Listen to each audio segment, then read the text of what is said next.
Damián, soy estudiante de licenciatura en Educación Infantil de la Universidad Nacional Abierta a Distancia, UNAM. En esta ocasión vamos a realizar la entrevista con el fin de afianzar los conocimientos obtenidos en el curso de Introducción a la Licenciatura en Educación Infantil. A continuación, quiero presentarles a mi entrevistado, el agente educativo Raúl Orozco, que en este momento me está acompañando. Buenas tardes. Cuéntame, ¿de qué se trata la entrevista del día de hoy? En este momento le quiero hacer unas pequeñas preguntas, a lo cual quiero tener más conocimiento de la licenciatura de lo que es la infancia. Entonces quiero tener más conocimientos, saber ese que su merced tiene más conocimientos más allá. Vale, muy bien, muchas gracias. Te cuento que soy licenciado en Ciencias Sociales, pero también soy normalista superior. Llevo una trayectoria de alrededor de 9 años con educación inicial en diferentes procesos y proyectos. Actualmente me encuentro vinculado con el ICF. Desarrollamos procesos de educación inicial en diferentes zonas, tanto urbanas como rurales del municipio de Pitalito. Muchas gracias. Bueno, vamos a iniciar con esa entrevista. Categoría 1. Sentidos y prácticas de la educación infantil en el contexto colombiano. En el curso para el cual estoy desarrollando esta entrevista, hemos aprendido que se han presentado tendencias en la educación infantil como considerarla solamente un espacio de cuidado, alimentación, higiene, asistencialismo o simplemente como un espacio de presentación para la primaria, educación preescolar. ¿Cuál es su opinión frente a esto y cómo se ha reflejado o se reflejan estas tendencias en su trabajo como educador infantil? Bueno, te cuento que de hecho los inicios de la educación inicial fueron bastante complejos porque apuntaban a cuidar a los niños. Eso se consideraba más un parqueadero de niños. Durante la revolución industrial, las mamás y los papás que estaban desarrollando actividades no tenían con quién dejar a sus hijos. Por ende los llevaban a un espacio donde los pudieran cuidar de 8 a 4 de la tarde y simplemente los tenían ahí. Luego se fueron incorporando ciertas habilidades a quienes cuidaban los niños, por ejemplo, la protección física, la limpieza y demás. Pero en el desarrollo y el transcurrir del tiempo se dieron cuenta que estaban perdiendo ese espacio que tenían esos niños durante ese número de horas y que les podían enseñar habilidades que luego les permitieran incorporarse al desarrollo de las labores de sus padres o de las que escogieran. Es decir, los preparaban para la vida laboral. En ese entonces no había como una orientación pedagógica donde el niño pudiese escoger o donde se le orientara, se le desarrollaran habilidades propias del mismo, sino que solo se buscaba que se incorporara a lo laboral. Sin embargo, gracias a muchos autores que sé que has visto en el desarrollo de tu aprendizaje, pues se descubrió que había la necesidad y existía la posibilidad de formar a los niños de una forma integral. Entonces, estos enfoques se fueron expandiendo y dividiendo en múltiples. Actualmente hay un enfoque muy sonado, muy particular, que es el constructivismo, donde invitamos al niño a aprender la socialización con su entorno, con su grupo de personas y con su familia. También le brindamos la posibilidad de que él construya su propio conocimiento desde lo vivido y desde lo que experimenta en cada una de las acciones a las que él está expuesto. Entonces ese enfoque es muy abierto, pero no es el único.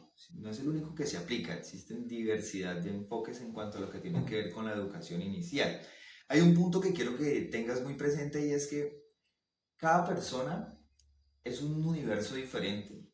Y de repente para un individuo funciona un enfoque de los que te mencioné anteriormente, pero para otro funciona otro y para otro. Y esa es la labor del docente orientador de primera infancia. Descubrir su individuo, su aprendiz o su niño en cuestión, cuál enfoque se ajusta más a sus necesidades y desde esas necesidades partir en su formación. Muchas gracias, profe. Siguiente pregunta. ¿Cómo asume usted desde su rol como educador infantil el desarrollo integral de los niños y niñas desde una atención diferencial y su condición como sujeto de derecho? Excelente.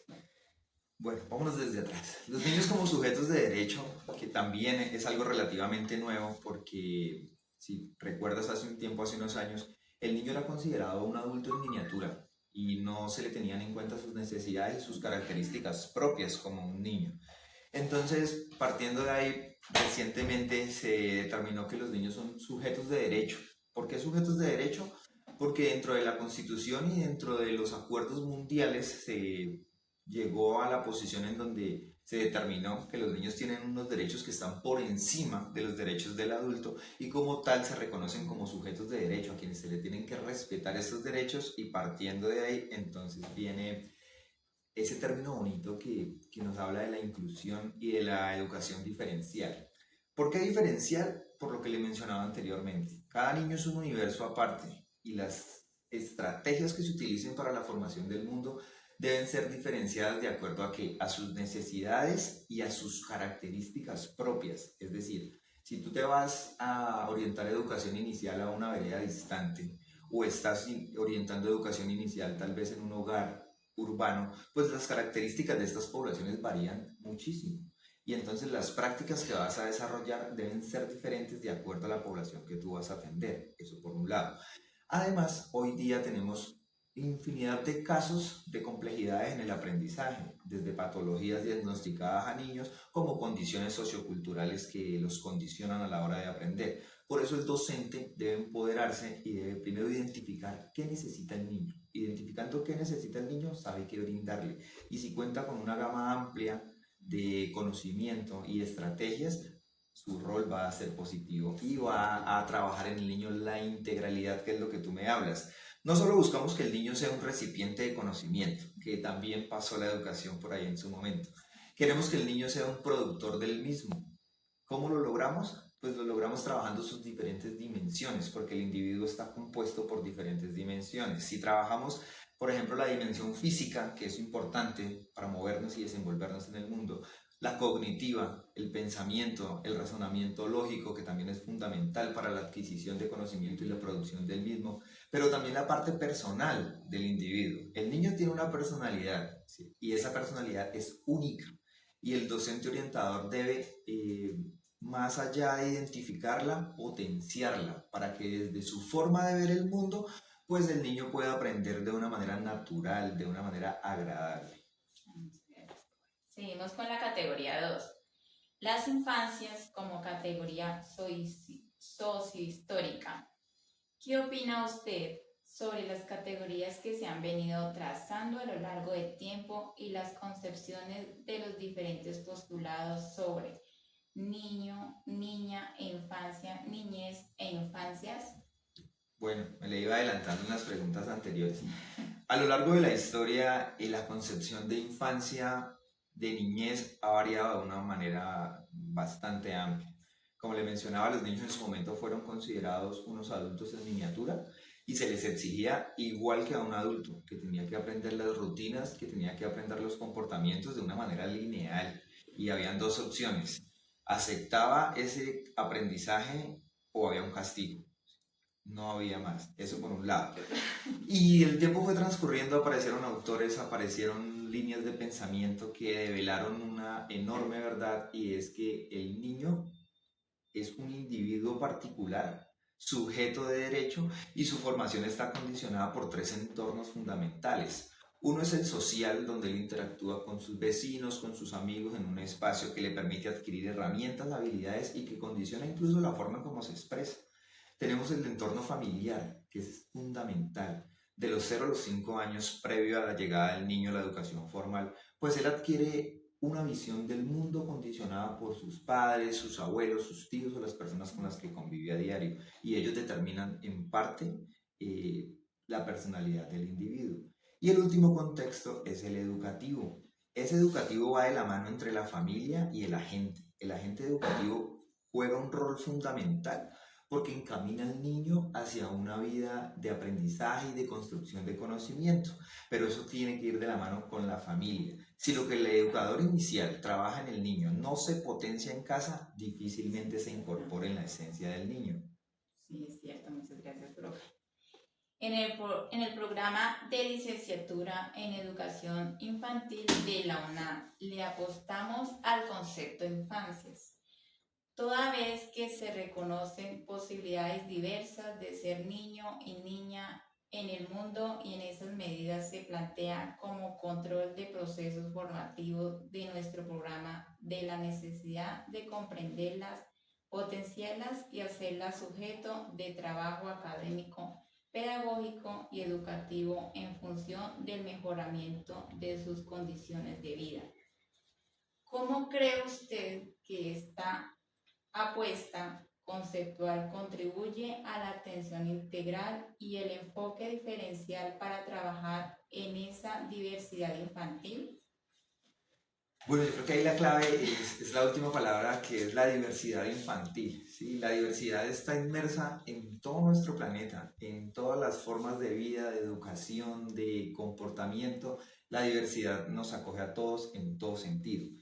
Partiendo de ahí y teniendo en cuenta que la educación inicial no está por fuera de ello, entonces podemos decir que es fundamental que como entidad educativa ustedes apuesten a eso, a intentar formar al niño desde la diversidad y desde la integralidad.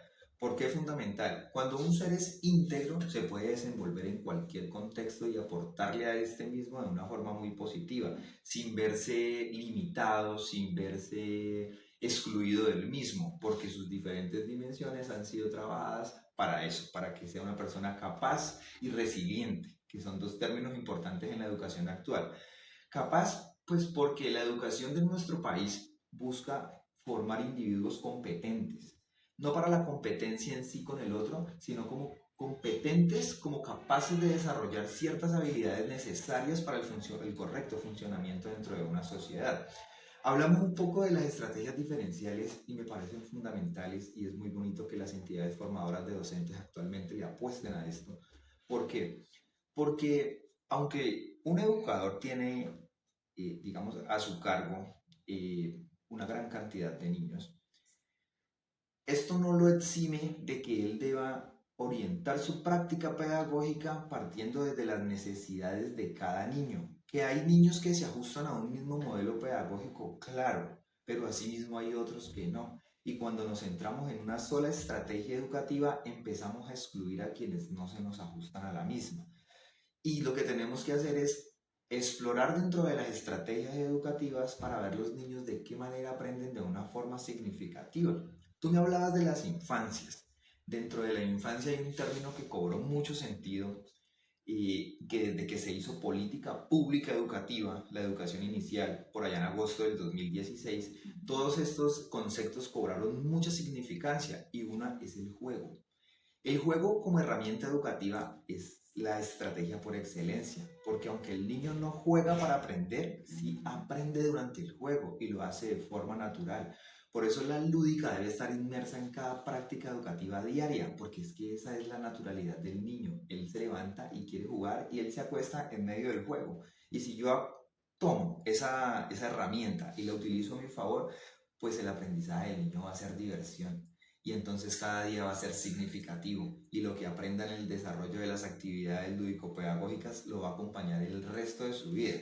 Hay un postulado que dice que de los 0 a los 5 años el niño adquiere conocimientos y forma su personalidad y eso lo va a acompañar el resto de la vida. No quiere decir que de ahí para allá él no aprenda o no transforme su forma de ver el mundo, pero sí condiciona mucho la forma en cómo él va a interactuar con el mismo. De los 0 a los 5 años en la educación inicial, en esa bonita etapa de la infancia, el niño adquiere herramientas que le van a permitir o involucrarse de manera positiva o de repente tal vez frustrarse en algunos procesos. Gracias, profe. Categoría 3. La educación inclusiva. Desde su experiencia docente y su formación académica, considera que tiene las bases pedagógicas y herramientas necesarias para trabajar con contextos educativos inclusivos e interculturales y donde se integre la perspectiva de género. ¿Por qué? Bueno, yo creo que hay una generalidad en el entorno educativo y es que de repente las diferentes instituciones se les complica formar a un mismo docente para que atienda las necesidades de todo un grupo de niños a nivel nacional. ¿A qué me refiero yo? Hay muchos niños que más allá de su diversidad social, cultural y familiar, tienen limitaciones de diferentes aspectos e índoles. Y al agente educativo no se le forma, o es no imposible, pero es muy complejo regalarle, brindarle herramientas en su formación que le permitan abordar toda una particularidad de situaciones que se le presenten. Sin embargo, desde la experiencia educativa, desde la teoría práctica que he adquirido a lo largo de mis años de experiencia, creo y considero que sí cuento con las herramientas para abordar desde un ámbito diferencial las diferentes necesidades de los niños. ¿Por qué? Porque se descubre en el transcurrir de la labor docente, pues que más allá de que cada niño es diferente, que si a la primera el niño no adquiere un conocimiento, no hay que darse por vencido con ese modelo, hay que hacerle pequeños ajustes porque de repente era lo que hacía falta para que nuestro niño lo sienta como propio y no se sienta ajeno al desarrollo del proceso. Me mencionaste algo de la identidad de género en la pregunta y hoy en día es un tema controversial y es difícil de abordar porque hay diferentes posiciones.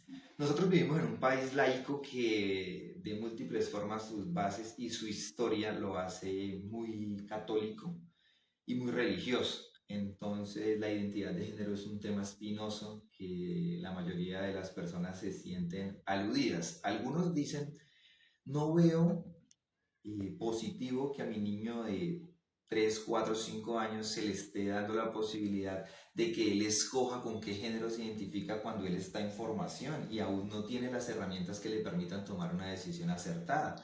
Sin embargo, está la otra postura que dice, a mi niño se le debe dar a mi niño o a mi niña se le debe dar libertad de que él defina su personalidad, cómo y con quién se identifica.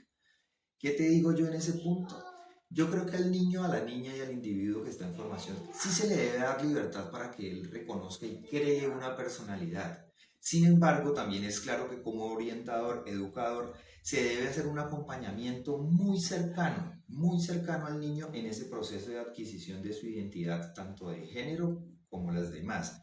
¿Por qué? Porque en el mundo en el que vivimos hoy en día estamos inmersos en una presión un poco sexual, tal vez, donde nos quieren vender qué tipo de ropa te pones, qué tipo de accesorios utilizas, la música que escuchamos, los alimentos que ingerimos, y entonces hay como ese condicionamiento y nos quieren vender a través de la sexualidad muchas cosas, y los niños ciertamente no están preparados para ese bombardeo. Entonces, si queremos que nuestro niño, en su identidad sexual y de género, adquiera el camino correcto, ¿qué tenemos que hacer? Un acompañamiento en los diferentes ámbitos. Por ejemplo, ¿qué está el niño observando en la televisión? ¿Qué tipo de contenido? Porque eso condiciona un poco su identidad de género. Ahora, en los espacios y entornos sociales, ¿a qué estamos exponiendo a mi niño? ¿Con qué tipo de personas está interactuando? No está mal que el niño de repente esté inmerso en temas de identidad de género. Lo que sí está mal es que no haya un adulto que le oriente correctamente qué significa cada cosa. El niño no tiene conocimiento 100% de qué significa cada una de las particularidades que componen nuestra identidad de género. Entonces debe haber un adulto haciendo el acompañamiento y sí, la identidad se debe empezar a formar desde los primeros años. Muchas gracias. ¿Cómo trabaja usted con la diversidad de los niños, individual, cultural, social, étnica, de género, de capacidades o discapacidad en su trabajo? Bueno, hay una herramienta que nos permite a nosotros abordar estas diferentes situaciones y se llama la caracterización del grupo. Esta caracterización nos arroja toda la información que nosotros necesitamos para poder desarrollar nuestra práctica pedagógica, la planeación de la misma y la ejecución de esta. ¿Qué es la caracterización en síntesis? Es simplemente la recolección de información que forma, digamos, una hoja de vida de cada uno de los niños, que nos dice en qué condiciones vive, en qué lugar, con qué personas, cuáles son las características de estas personas, y nos podemos hacer una idea de más o menos qué nos va a llegar a nuestras manos y de qué manera nosotros podemos generar un conocimiento significativo en el niño sin llegar a generarle choques culturales a él ni a la familia. Recordemos que la educación inicial es algo que va de la mano, familia, individuo. Entonces tú tienes que conocer la familia, ver con qué se va a encontrar el niño en casa, porque tú acá de repente le enseñas un sinfín de situaciones que cuando llega a la casa va a chocar con su identidad personal. Entonces, por eso es tan importante la caracterización. Esa es la herramienta que nos permite a nosotros abordar desde la integralidad y desde los conceptos diferenciales a un individuo. Saber quién es, de dónde viene, cómo se formó, qué tiene en casa. Y ahí podemos nosotros hacer un trabajo diferencial. 4. La integración de tecnologías de la información y la comunicación para el aprendizaje y desarrollo de los niños y las niñas.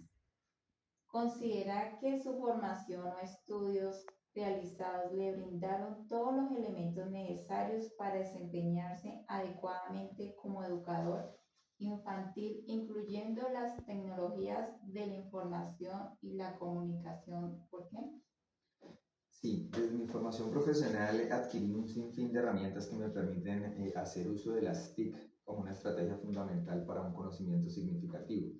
Hoy en día no es un secreto que vivimos en un mundo globalizado y que tenemos en la palma de la mano un sinfín de conocimiento. Eso es positivo, pero también puede tener su parte negativa.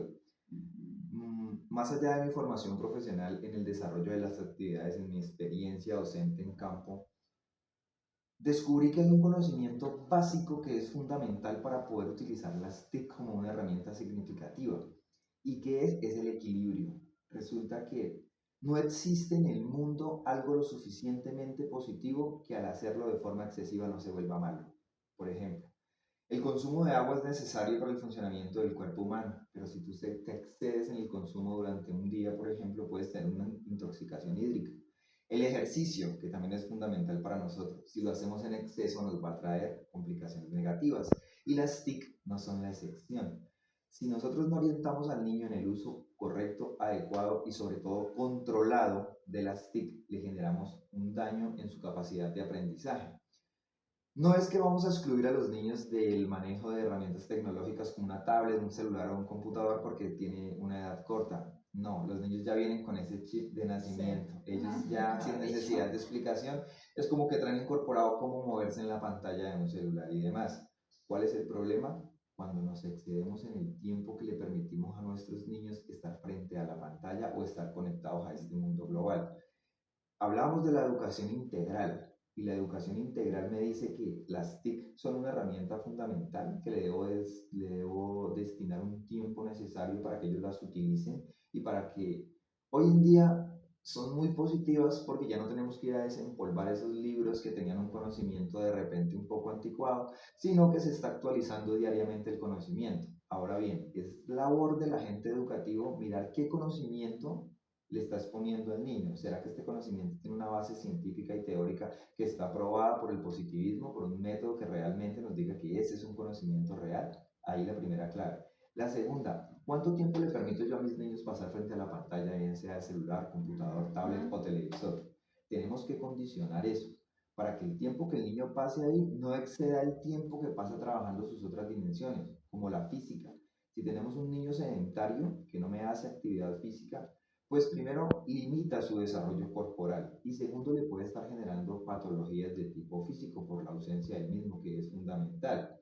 Entonces, el equilibrio es necesario en este aspecto para que las TIC jueguen un rol positivo y que por el contrario no nos vayan a desviar del camino del aprendizaje al niño. Hoy en día tenemos un problemita y es que todo está hecho en la web. Entonces, si el niño simplemente copia y pega, si el niño simplemente se queda con eso, con lo que vio ahí, pues limitamos su capacidad de aprendizaje y entonces la creatividad, los procesos cognitivos, las conexiones neuronales y su capacidad de proponer, de formar y de crear se ve limitada si es demasiado el tiempo. Pero si lo hacemos de manera adecuada, le limitamos los espacios, le brindamos unas páginas adecuadas, un conocimiento y una información probada, entonces las TIC juegan un rol fundamental en el desarrollo de nuestros niños y nuestras niñas. En su rol docente, ¿qué estrategias o acciones generan para involucrar a los niños y niñas con las tecnologías de la información y la comunicación? Si no es así, ¿qué opina sobre las conversaciones de los niños y niñas en el mundo digital y la exclusión tecnológica? Bueno, yo creo que volviendo a lo del mundo globalizado, nosotros no podemos excluir a nuestros niños y a nuestras niñas, pues de este aspecto porque para que se incorporen a una sociedad de una forma adecuada y positiva, pues una de las exigencias que hoy día demanda nuestro mundo es tener conocimiento digital. Hay un término que se utiliza mucho que es el analfabetismo digital, que ya es muy poca la persona que no, digamos que nuestros abuelos, a los que les pasamos un celular y no saben qué hacer, no saben cómo adquirir información o cómo darle un uso al mismo. Son pocos, porque hoy día hay mucho abuelo que se incorporó al mundo digital y se mueven como pez en el agua. Entonces, excluir a nuestros niños del mundo digital sería un error gravísimo, porque lo haríamos analfabeto en un ámbito que hoy en día es pionero y es pilar en el desarrollo de las funciones de los bancos, de las entidades, de los colegios, todo funciona desde la virtualidad actualmente. Cuando se presentan esos apagones y se nos cae la conectividad, el mundo se detiene, literal. Entonces, excluir a nuestros niños, negativo.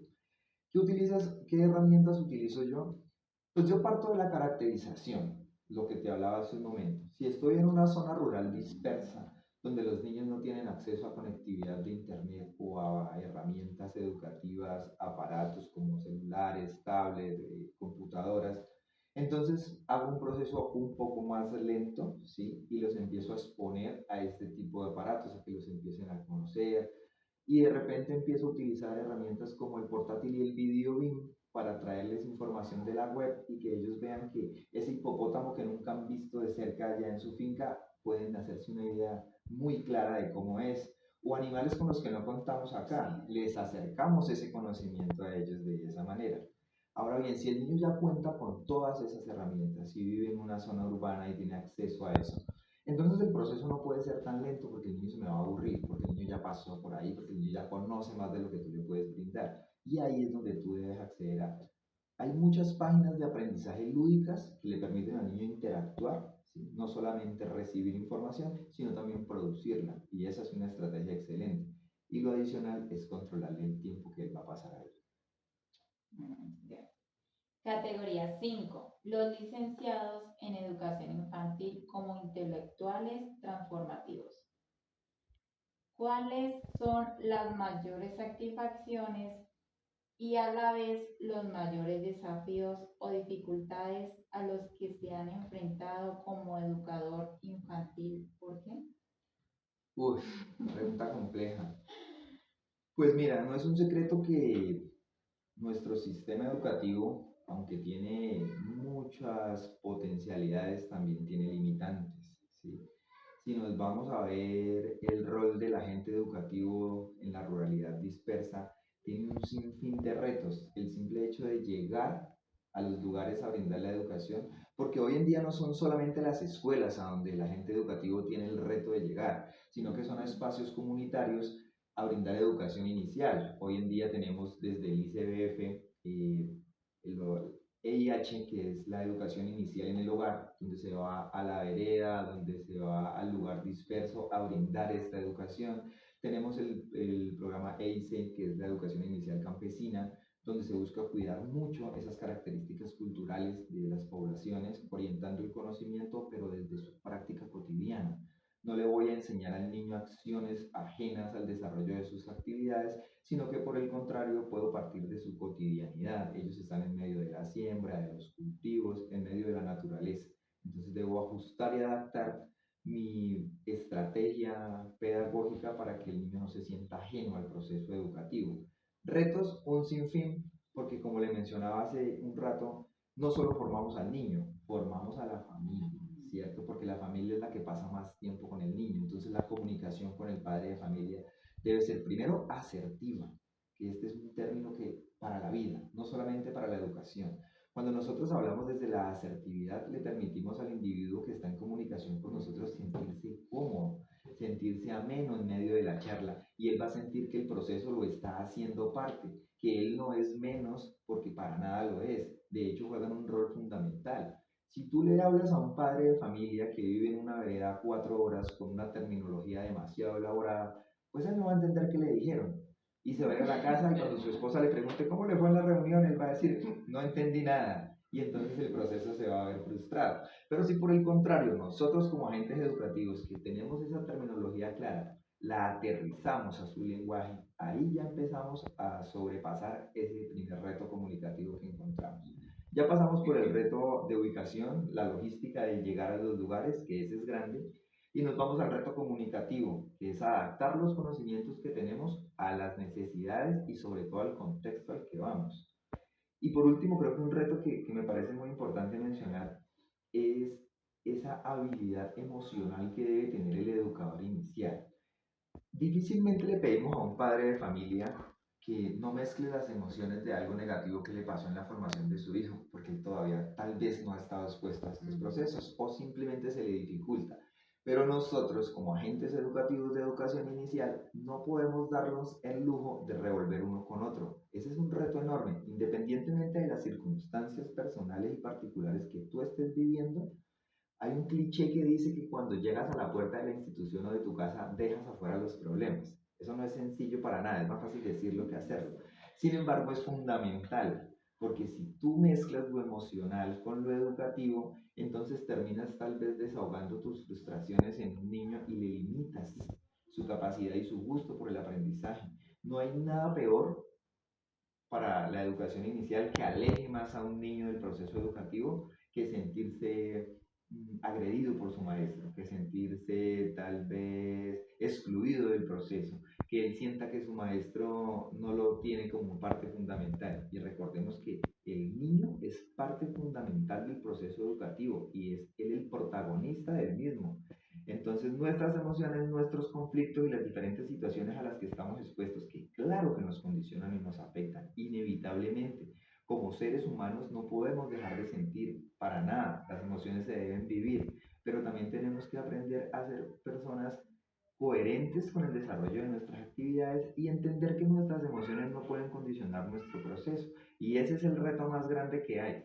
Si te pregunto a ti, volteando un poco la entrevista, de tu experiencia educativa inicial, ¿tienes recuerdos de profesores agradables que te hacían amena la educación? Pero apuesto que tienes recuerdo de uno o más profesores que por el contrario no eran para nada agradables, Es ¿verdad? verdad. ¿Eso condicionó tu proceso educativo? Sí, claro, sí, señor. Demasiado. ¿Te alejó tal vez? Me alejó y los que son muy pocos, los que sí me abarcaron, fueron pocos. Al cual que por eso sigo En este en proceso? este proceso y a lo cual uno dice, ay, ¿será que sí? Porque me abarcaron también otros educadores que me llevaron como, ay, como más atrás, como que sí, como que no, como en duda en todo, que uno pues, como uno sumerse en shock. ¿Ok? Y tal vez esos docentes que nos alejaron un poco del gusto por la educación no eran unas malas personas, para nada. Simplemente estaban expuestos a situaciones emocionales adversas que les condicionaban su estado de ánimo, lo que le digo, su forma de comunicarse, no había asertividad, porque no tenían ese manejo emocional. Yo creo que ese es el reto más grande que tiene el educador inicial, controlar su emoción y entender que los niños van con toda la disposición y el gusto de recibir cariño, amor, ternura y aprecio. Y usted como educador inicial tiene que prepararse para eso. Uno, ser resiliente para poder afrontar sus diferentes dificultades. Y dos, ser coherente. Porque le digo, usted va a desarrollar un proceso pedagógico y como tal no se puede salir de ahí independientemente de la situación personal que viva. Ese es el reto más grande que hay. Gracias. Aplica la investigación de su trabajo. Si lo hace, ¿cómo lo hace? Bueno, la investigación es fundamental en el rol docente, porque tú que estás en proceso de formación, estás investigando a diario teorías, postulados, prácticas, movimientos, un sinfín de herramientas que te permiten construir tu profesión. Entonces ahí la investigación está inmersa. Cuando llegamos a campo, entonces nos encontramos lo que le decía, un grupo de individuos que vamos a formar y no sabemos quiénes son ni cómo son. ¿Cómo investigamos? Con la caracterización. La caracterización me permite identificar, valga la redundancia, las características propias de cada niño. Y ahí la investigación ya tú puedes utilizar la entrevista, la observación y demás para hacerte una idea de con qué población vas a trabajar. Luego, esto es algo que nos pasa a todos en el desarrollo de la labor. Ningún docente adquiere todo el conocimiento necesario para formar a cualquier niño. No, tú estás todo el tiempo en formación. La formación genera algo que se llama la mejora continua y eso debería ser un estándar para todo aquel que está formando, porque la mejora continua nos permite que transformar los procesos. ¿A dónde quiero llegar? Si nosotros tomamos nuestra infancia, cómo nos formaron a nosotros, ¿cierto? Y utilizamos estas estrategias para formar a los niños de hoy día, ahí va a haber un choque y ahí no va a haber un proceso adecuado, porque los niños de este 2025, ya casi 26, son totalmente diferentes a los niños de hace 3 o 4 décadas, en todo aspecto. En ese entonces no había un mundo globalizado con tanto acceso al conocimiento como lo hay hoy en día. En ocasiones nos encontramos que vamos a dar temáticas a niños que están en primera infancia y ellos ya se la conocen, de la A a la Z, y les da pereza que les repitas algo que ellos ya saben. Pero si tú caracterizas y tú identificas al individuo que vas a formar, investigas en él qué es, quién es, ya ahí va jugando a tu favor.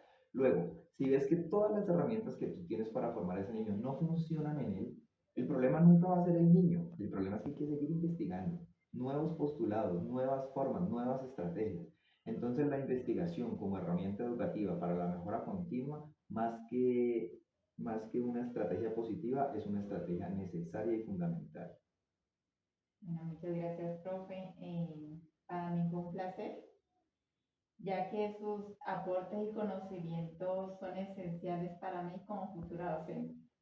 Muchas gracias por el espacio, gracias por la entrevista. Muy seguramente si volvemos a hacer la entrevista podrían salir respuestas muy diferentes a las que te brindé a las preguntas que me realizaste. Sin embargo, en síntesis, creo que eh, la guía de mi profesión como agente educativo de primera infancia está un poco plasmada en lo que charlamos en este rato, amigo. Muchas gracias, profe.